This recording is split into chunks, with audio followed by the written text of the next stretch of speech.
Business owners, this is the blueprint for saving $25,000 or more in taxes this year. There are 3 phases: maximizing deductions, tax classification and salary optimization, and retirement. That's it. Now, I'll unpack them in just a second. But if you're like, why should I listen to you about this? Let me quickly introduce myself. My name is Navi Miraj. I'm a CPA and certified tax advisor, and I've guided over 700 small business owners just like you through this exact blueprint, and the average business owner has saved over $26,000 in taxes. Here's proof. Clinton saved $26,000, Darcy $20,600, Danielle close to $50,000, Jeff $25,000, Sarvanan $23,000, and you can read other testimonials on my website.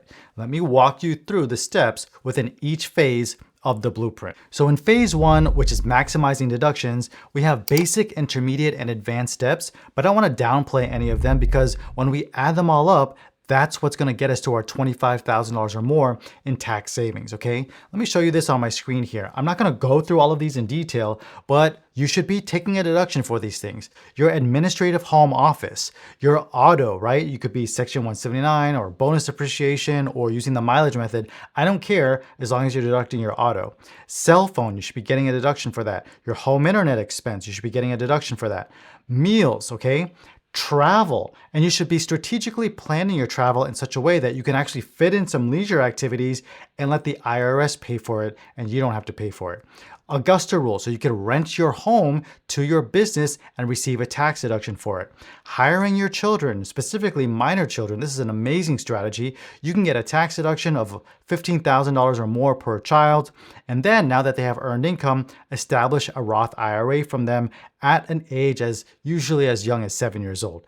Health insurance, if you have health insurance, you should be deducting that. Health savings accounts and health reimbursement arrangements. This allows you to deduct all those out-of-pocket medical expenses that you currently can't receive a deduction for. So after you've implemented all of those strategies in your business, then and only then can we move on to evaluating our business's tax classification. I want to be clear here. Most of you screw this up. You should not be choosing to have your business taxed as anything other than a sole proprietorship, maybe a partnership if you have more than one owner, until you've gone through the maximizing deductions phase and implemented all of those strategies I just went over. Why? It's because in order for you to make the correct decision on whether or not to elect S-Corp status, you must know how much your profit you're currently making. And it's impossible to know unless you have already gone through the strategies in the maximizing deductions phase, because these strategies will reduce your profit. An S corporation only makes financial sense once your business has $75,000 or more in profit consistently.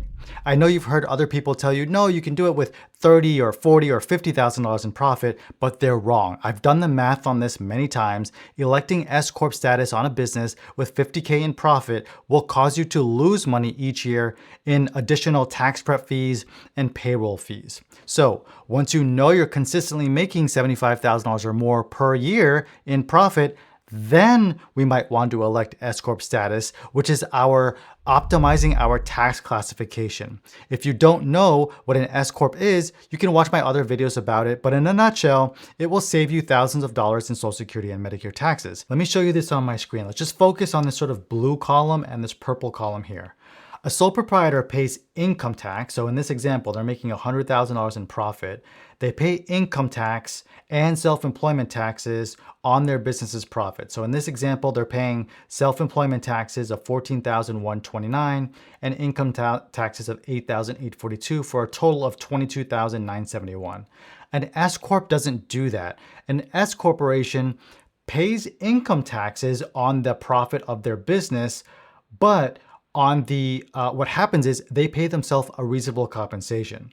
And so this amount right here, the $40,000, is how much they're paying themselves through payroll. And so instead of the entire $100,000, or in this case, $96,940, being subject to self-employment taxes, only the $40,000 is subject to those Social Security and Medicare taxes. So it equates to $6,120 compared to the $14,000 or so dollars, all right? So after you flush everything out and you compare apples to apples, so you're comparing self-employment tax and income tax over here on the sole prop side to Social Security and Medicare taxes, as well as income taxes on the S Corp side, you'll see that if you compare these numbers, it's about $6,000 in tax savings. Now, if we're an S Corp within this tax classification step, we're performing an analysis to determine how much to pay ourselves as reasonable compensation. So let's say you're, I don't know, a CPA, and you work 40 plus hours a week, and you work on CPA related activities like prepping tax returns, reviewing tax returns, advising clients on how to save thousands of dollars in taxes. Well, then your salary might be 100K plus. But in most cases, you're not doing client work 40 plus hours a week. You're taking phone calls, responding to emails, filing paperwork, cleaning your home office, making content on social media, managing employees. You understand, you wear many different hats. And so all those different hats that you wear as a business owner, there's an hourly wage assigned to those different roles.